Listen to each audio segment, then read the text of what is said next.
Now for global business updates, Rotus Oddiri joins us. Good morning, Rotus. Good morning, Dr. Bati. Good morning, Ayo. Good morning to all our viewers out there. We begin in Asia, as always. Malaysia releasing its fourth quarter and full year GDP numbers. And I think going forward, it's not enough to just give these figures. I think it's also important to give an economic breakdown, or rather a profile of the country. Anyway, 3.7% was Malaysia's growth in the full year 2023.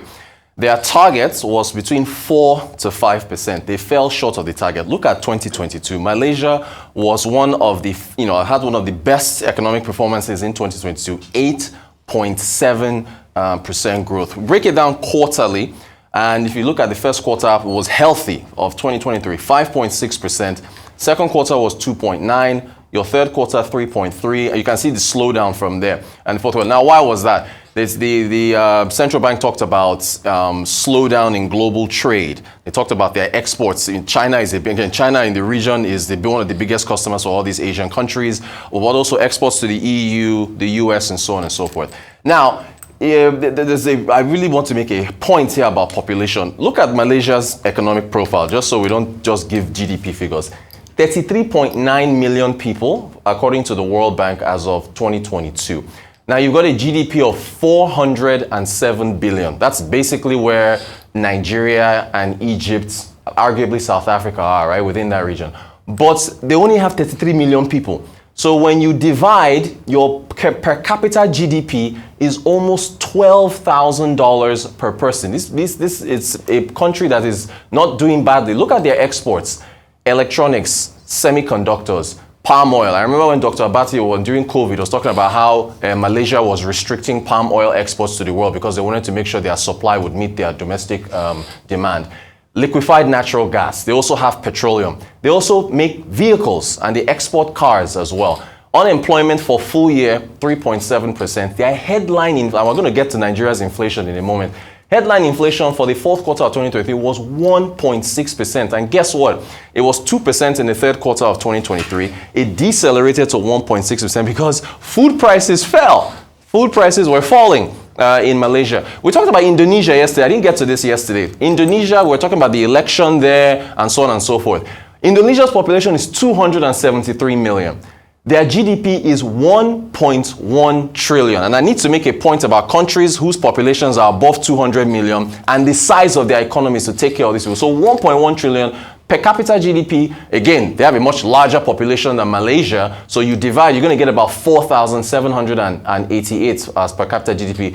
Unemployment, single digits, 5.32. Headline inflation, 2.6. So you can say Widodo, over the last 10 years, he's done pretty well, right? And they're still counting the votes there.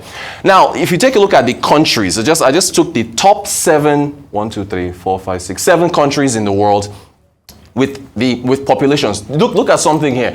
India is, 1.428 billion people. Their GDP is 3.4 trillion. Your per capita GDP is 2,410, right?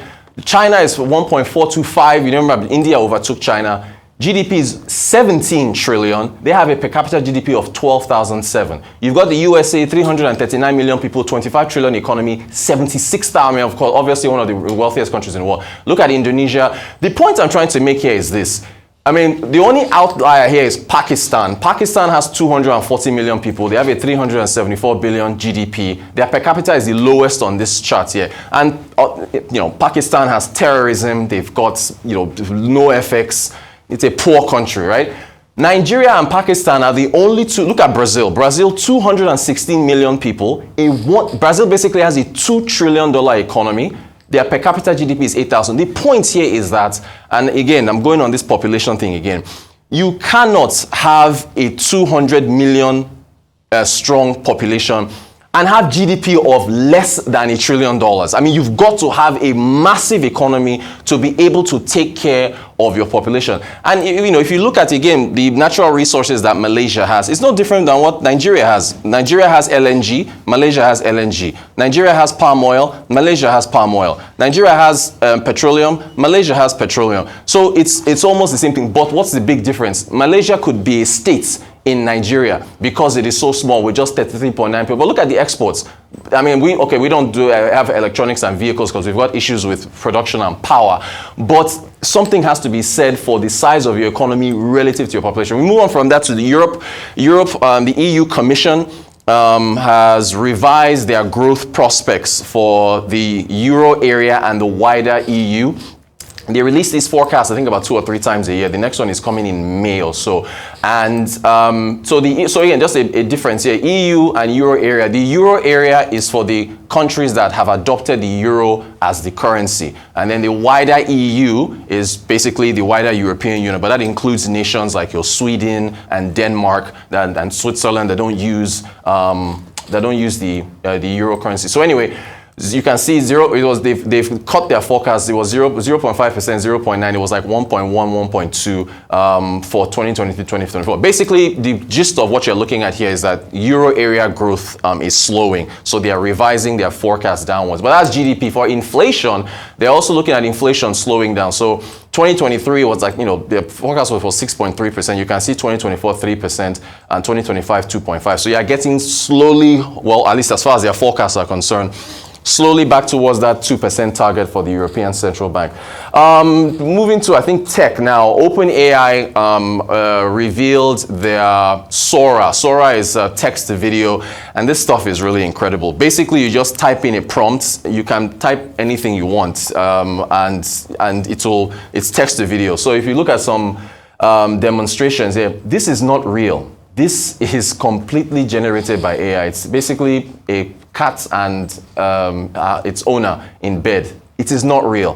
What else did we have? I think there was a man sitting on a cloud. This is also not real as well. This is completely AI. They basically just typed a man in an afro in a white t-shirt reading a book floating on a cloud, and it just developed it. What was the next one? I think puppies in snow. Yeah, this is also not real as well. This is completely artificial intelligence. So the fear here is, of course, deep fakes and so on. But then on the other side, there's also, if you want to make a music video, if you want to make a movie, what does that mean for directors and so on and so forth? All these other people who are in this industry. It's pretty incredible stuff. Okay, to Nigeria now.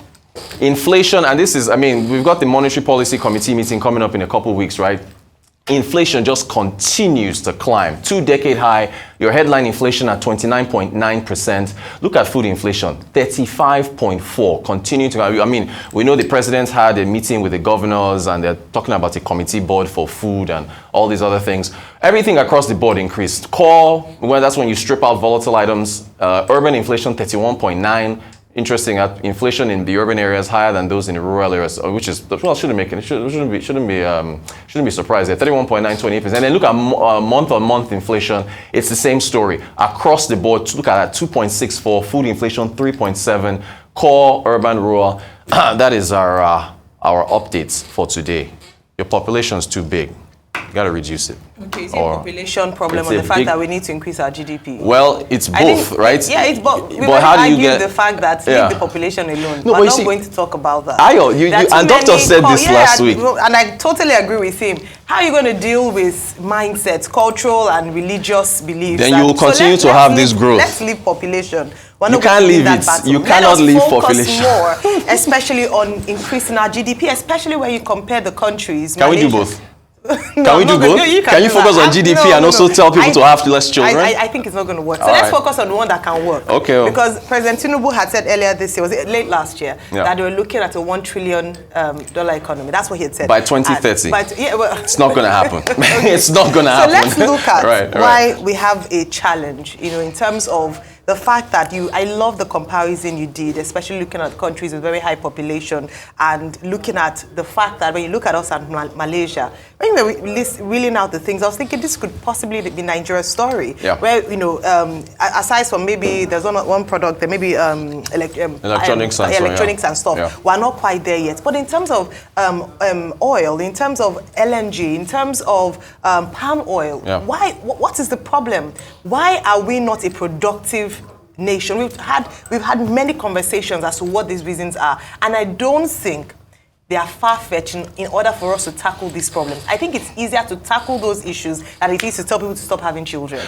I'm not saying stop having children. I didn't say stop having children. Just have 2 or maybe 3. It's not going to work. I mean, we should do a poll. Since you like polls, and just see. So, and this is what often happens in terms of responsibilities. Rather than holding our government to task and telling them to do what they ought to do, we now start looking at the other things that are negligible, because they're not asking. The US population, if you look at the population around, it's bigger than Nigeria. Okay, let's not compare. They say it's apple and oranges. I know. But the truth is that if we're going to we pushed a lot for productivity. I don't think it's rocket science. I believe that if the right measures are put in place, we can certainly achieve productivity. And I'm glad that you highlighted that. Then also looking at recession in the UK, you didn't talk about that. Well, it was yesterday. I just briefly brought it up yesterday. Because we haven't talked about that yet, because it's also how it would impact the elections later on this year. And the fact that they're saying, yes, we have 2 back-to-back quarterly contraction, but inflation, what Rishi Sunak said was that he was going to fight inflation. At least they're getting it right on inflation, and they're doubling down in terms of wages are going back to what it was previously. They're getting more employment. Unemployment rate is being reduced and all that. I say that because you've talked about the inflation figures in Nigeria. We're not winning on any fronts. At least Rishi Sunak can say that, okay, even though technically, and it's quite an exaggeration to call it a recession, we are, our GDP growth is slowing. Barely 3%. Right? Slowing. Inflation, 29.9%. Unemployment rate, we don't have the exact figures, not quite working out for us. Yeah, that's wages, stagflation. You just define stagflation. So what is there for us? So when you look at it, it's a dire economic situation.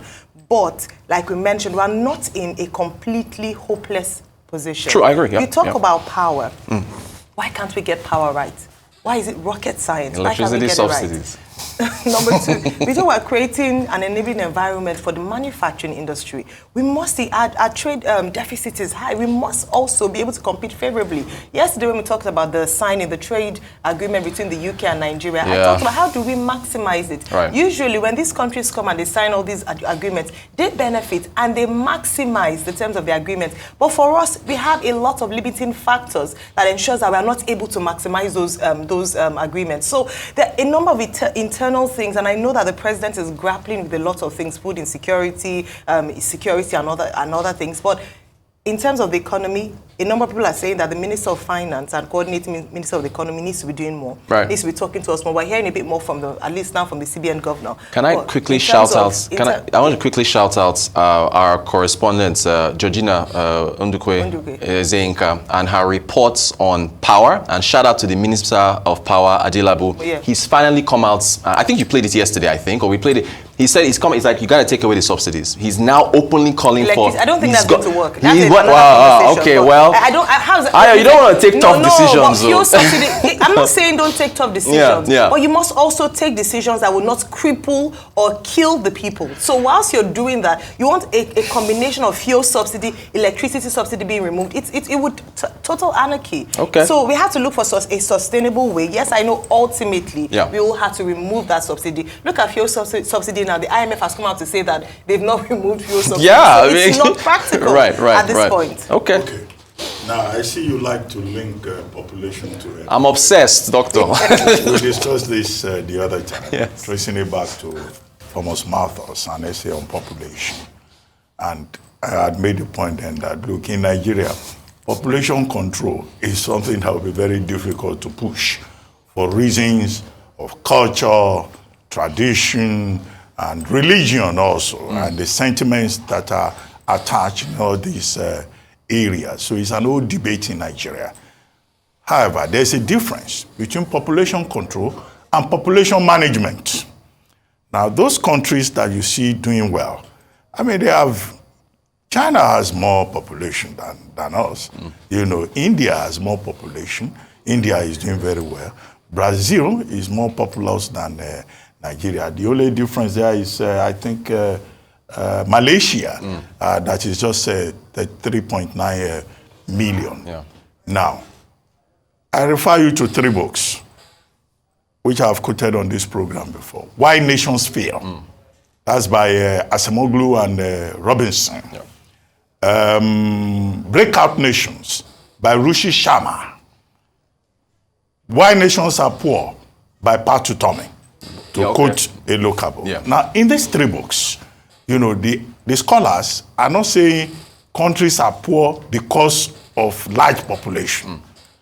Countries are poor not because of population, but because they have not been properly managed. And in all these books, you see the various authors trying to show you differences. Why this nation is working, why this one is not working, why this one, in fact, has failed.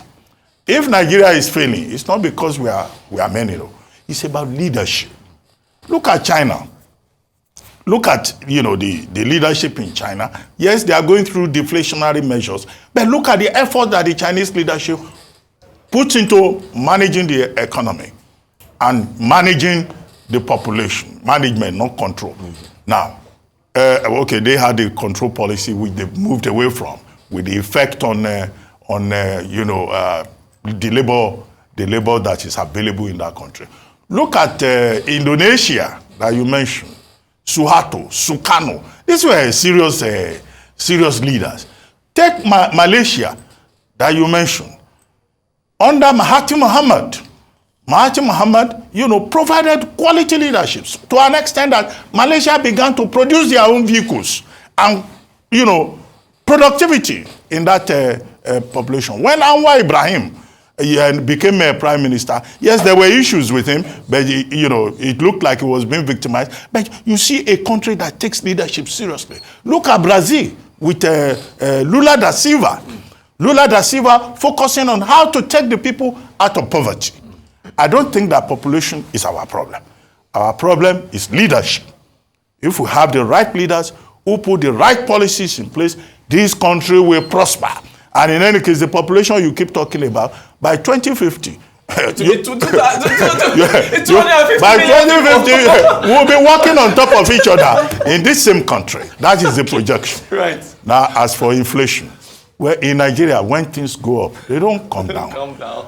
From 28.9 in December, we have reached it's almost 30. 29.90, call it 30%. which is 30%, yeah. An increase of about 0.98%. Core inflation has gone up. Headline inflation is up. Rural inflation is up. Even people in the villages cannot feed. Urban inflation has gone up. And the thing is that people cannot eat. Food prices Staple food. Food inflation now is about 35%. From 33.3%. It's now 35%. And it's higher in some states of the Federation. Kogi also is like 36 or so. It's higher than the national average in some states of the Federation. So any wonder why we have issues? Why the Manufacturers Association of Nigeria is complaining? Why people are complaining about rising costs? Average level prices, everything has gone up. People cannot even travel by air again. Even road transportation is a problem. So we know the reality. The question is, what will the government of Nigeria do? What measures would government introduce to ameliorate the situation, to alleviate the suffering of the people? That is the issue. Yes. Inflation is a problem everywhere, but some countries manage it better. Now, yesterday you were talking about Japan. Now, Japan, entering a recession. Now, by yesterday, Kazuo Ueda, the Japanese central bank governor, Bank of Japan, it is called in their own case, was already talking about, measures. And analysts are saying maybe they will come out of their negative interest rates. Maybe they will do something about the yen, which is very weak against the dollar and, resulting in a very low demand. So that's a country where people come up with real issues. What are we thinking of in Nigeria? When the MPC meets later this month, we'll probably see what is going on. I thought we were going to talk about the UK, because anything that happens in the UK also affects us here. Almost every family has a representative in the UK. They too have entered technical recession after 2 consecutive negative growth. 0.1 July to September 2023, September to December, 0.3%. And the growth for the whole of 2023 was 0.1%. Very weak. Now it looks like they are not just facing a recession in the UK, they are facing a recession. A recession. He's in trouble, though. Because he's been accused of having failed, in terms of managing the economy. Yeah. And that may well affect the prospects of the Conservative Party. The election, yeah. Yes. Well, thank you very much. Robust discussions on you Thank both. you. Thank you so much.